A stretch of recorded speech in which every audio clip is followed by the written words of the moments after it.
Much of the greatest poetry written in the United States draws inspiration from the city.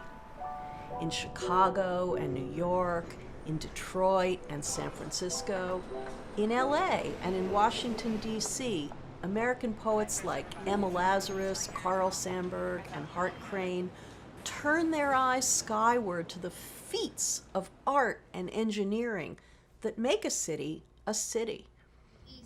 Walt Whitman, walking the streets of a rapidly expanding 1850s New York, uses a journalist's eye to show us the sights and sensations of life in a populous urban world.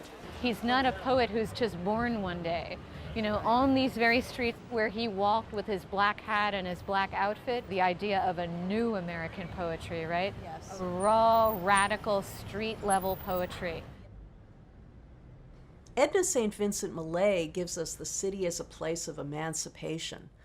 No young woman had ever written sonnets as daring as hers, and she became a model for those women declaring independence in the 1920s.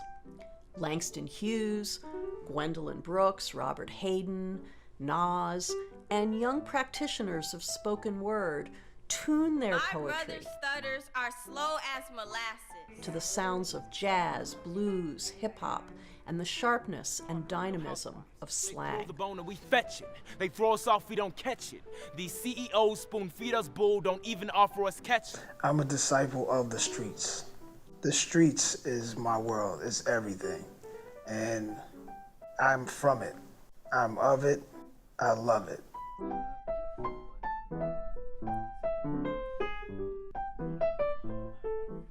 In the poetry of Brooks's Chicago and Hayden's Detroit, one hears the blending of those sounds with traditional poetic form and the sounds of the South, of rural places left behind in the Great Migration.